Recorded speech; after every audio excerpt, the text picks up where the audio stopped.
গ্রামে বিদ্যুৎ না থাকায় প্রতিবাদ বিক্ষোভ। সমস্যার মূল কোথায়? উত্তর দিনাজপুর জেলার করণদিঘি ব্লকের দোমোহনা পঞ্চায়েতের ফতেপুর গ্রামে গত 3 দিন ধরে বিদ্যুৎ পরিষেবা বিচ্ছিন্ন। এই সমস্যার সমাধানের দাবিতে স্থানীয় বাসিন্দারা রাজ্য সড়কে পথ অবরোধ করে বিক্ষোভ প্রদর্শন করেছেন। বিদ্যুৎ সরবরাহের দীর্ঘস্থায়ী ঘাটতি এবং বর্ষা মৌসুমে এই সমস্যা আরও প্রকট হওয়ায় গ্রামবাসীরা কঠিন সময় পার করছেন। স্থানীয় বাসিন্দাদের অভিযোগ, গত কয়েক মাস ধরে সামান্য বৃষ্টি হলেই বিদ্যুৎ চলে যায়, কখনো কখনো কয়েকদিন পর্যন্ত তা ফিরে আসে না। এই বিদ্যুৎ সমস্যার কারণে তারা দৈনন্দিন জীবনযাত্রায় চরম বিপর্যস্ত হয়েছে। এই পরিস্থিতিতে ক্ষোভ প্রকাশ করে গ্রামবাসীরা সড়কে নেমে এসে তাদের দাবিগুলি জানাতে বাধ্য হয়েছেন। দোমোহনা পঞ্চায়েতের উপপ্রধান বীরেন্দ্রনাথ সিনহা এ প্রসঙ্গে বলেন, আমরা পরিস্থিতি সম্পর্কে অবগত এবং দ্রুত সমস্যার সমাধানের দাবি জানিয়েছি। প্রাক্তন প্রধান মোহাম্মদ হুসেন আলী জানান, আমরা গ্রামবাসীদের পক্ষ থেকে বিদ্যুৎ বিচ্ছিন্ন হওয়ার ঘটনা পুলিশ প্রশাসনকে জানিয়েছি এবং এ বিষয়ে অভিযোগও করেছি, কিন্তু বিদ্যুতের এই সমস্যা সমাধানের জন্য এখনও পর্যন্ত কোনো কার্যকরী পদক্ষেপ গ্রহণ করা হয়নি। ফতেপুর গ্রামে এই বিদ্যুৎ সমস্যার দ্রুত সমাধান না হলে পরিস্থিতি আরও খারাপ হতে পারে। গ্রামবাসীদের আশা, কর্তৃপক্ষ তাদের অভিযোগ গুরুত্ব সহকারে বিবেচনা করবে এবং দ্রুত পদক্ষেপ নেবে, যাতে গ্রামে বিদ্যুৎ সরবরাহ পুনরুদ্ধার হয় এবং তারা পুনরায় স্বাভাবিক জীবনে ফিরে আসতে পারে। ঘটনাস্থানে করণদিঘি থানার পুলিশ এসে গ্রামবাসীদের সাথে সমস্যার কথা শোনেন এবং পথ অবরোধ তুলে দিয়ে যান চলাচলকে স্বাভাবিক করেন। আমাদের সবাইকে স্বাগত জানাচ্ছি বাংলার সরাসরি সম্প্রচার। আমাদের জায়গাটা কি গত 3 দিন ধরে কিন্তু গোটা গ্রামে বিদ্যুৎ নেই। বিদ্যুৎ না থাকার ফলে কিন্তু গোটা গ্রামবাসী সমস্যার মুখে পড়ছেন।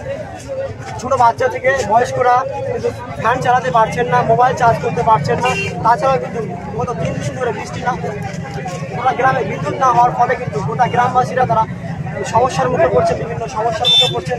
তাই বলে তারা আজকে কিন্তু রসগোল্লা থেকে দোমোহনা যে রাজ্য সড়ক যে ফতেপুর এলাকা রয়েছে, সেই ফতেপুর এলাকাতে তারা কিন্তু ইতিমধ্যেই রাস্তা অবরোধ করে কিন্তু তারা বিক্ষোভ দেখাচ্ছেন। আমাদেরকে সরাসরি সেই চিত্র করছে, আপনারা দেখতে পাচ্ছেন ইতিমধ্যে যে মাংলাপিয়া ফতেপুর গোপালপুর এলাকা রয়েছে, সেখানে বাসিন্দারা তারা পথ অবরোধ করে বিক্ষোভ দেখাচ্ছেন। সেই চিত্র আমরা সরাসরি নিউজ বাংলার পর্দায় তুলে ধরছি। বিষয়ে আমরা বিস্তারিত তুলে ধরবো, আপনারা অবশ্যই নজর রাখুন নিউজ বাংলার পর্দায়।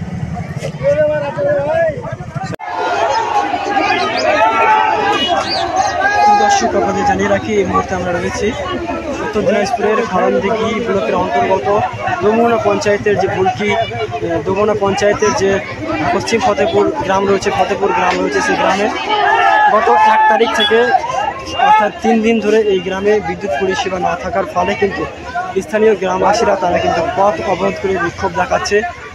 দোমোহনা টু রসগোল্লার যে রাজ্য সড়ক রয়েছে, সেই রাজ্য সড়কটা অবরোধ করে কিন্তু তারা বিক্ষোভ দেখাচ্ছে। আমরা সরাসরি নিউজ বাংলা পর্দায় সেই চিত্র তুলে ধরছি, আপনারা দেখতেই পাচ্ছেন সেই দৃশ্য। ইতিমধ্যে স্থানীয় বাসিন্দারা পথ অবরোধ করে দেখাচ্ছেন। আমরা সরাসরি সেই চিত্র তুলে ধরছি, আপনারা দেখতে পাচ্ছেন সেই দৃশ্য। আমাদের এখানে ওই 11,000 ভোল্টের তার ছিঁড়ে গেছে। তো এখন যে বাড়ির পাশে তার ছিঁড়েছে সে অবজেকশন করছে না, আমি তার লাগাতে জোর করতে দেবো না, কিন্তু পাবলিকের সমস্যা রয়েছে। এই প্রচণ্ড গরমে বাচ্চা কাচ্চাদের নিয়ে অসুবিধা হচ্ছে। তো যতক্ষণ পর্যন্ত তার না লাগাচ্ছে আমাদের এখানে পথ অবরোধ। কোন জায়গা এটা? পশ্চিম ফতেপুর কমলপুর। আপনার নাম? বীরেন্দ্রনাথ সিনহা। কোন দায়িত্বে রয়েছেন আপনি? আমি ডুমরা গ্রাম পঞ্চায়েতের উপপ্রধান। কি পরিষেবা? হ্যাঁ, গত 1 তারিখ থেকে নেই। 2-3 দিন হয়ে গেল? হ্যাঁ, 2-3 দিন হয়ে গেল। আজকে অ্যাপ্লিকেশন দেওয়া হয়েছে। কোথায় অ্যাপ্লিকেশন করেছেন আপনারা? এসআইকে করা হয়েছে, তারপরে ব্লকে করা হয়েছে, বিডিওকে, ইলেকট্রিক অফিসে, পাওয়ার হাউসে করা হয়েছে। এখন আপনারা কি চাইছেন? এখন চাইছে তাড়াতাড়ি ওনারা এসে যেন লাইটের যেন ব্যবস্থা, বিদ্যুতের সরবরাহ করার ব্যবস্থা। কি সমস্যা? লাইন নাই, 1 তারিখ থেকে লাইন নাই। এখন কি চাইছেন আপনারা? আমরা চাইছি যে প্রশাসন বা আমাদের লাইন ডিপার্টমেন্ট আসুক, যে আমাদের লাইনটাকে আমাদের সরবরাহ করে আমাদের জন্য চলে সেই ব্যবস্থা করে দেওয়া।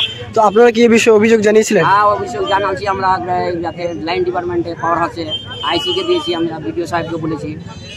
তো তারা কি জানিয়েছেন এই বিষয়ে? তারা বলছে যে হবে ব্যবস্থা, কিন্তু আমরা 10টার সময় দিয়েছি, এখন পর্যন্ত হয় না। 3 দিন থেকে হয়ে গেছে, এখন পর্যন্ত কোনো 3 দিন থেকে পেনশন দিচ্ছে না। অসুবিধা আমাদের ছেলে মেয়ে পড়াশোনা করতে পারছে না। আমাদের একটা মাদ্রাসা আছে, মাদ্রাসাতে 400-500 ছেলে আছে, টয়লেটের জল নাই, এবং আমাদের মোবাইলের কি আরো যে নানা রকমের সমস্যা আছে, পড়াশোনার ব্যাপার সমস্যা আছে, লাইন বাড়ি ঘরে লাইন নাই তার সমস্যা আছে, ফ্যান গরমের দিনে অতিরিক্ত গরম, ওই জন্য সমস্যা আমাদের। এখন কি চাইছেন আপনি? আমরা চাইছি যে আমাদের লাইন ডিপার্টমেন্টের লোক আসুক, আবার আমাদেরকে লাইনের ব্যবস্থা করে দেব, এটা আমাদের দাবি। আপনার নাম? আমার নাম মোহাম্মদ হোসেন আলী, আমি প্রাক্তন প্রধান ছিলাম। কোন পঞ্চায়েত? দোমনা গ্রাম পঞ্চায়েত।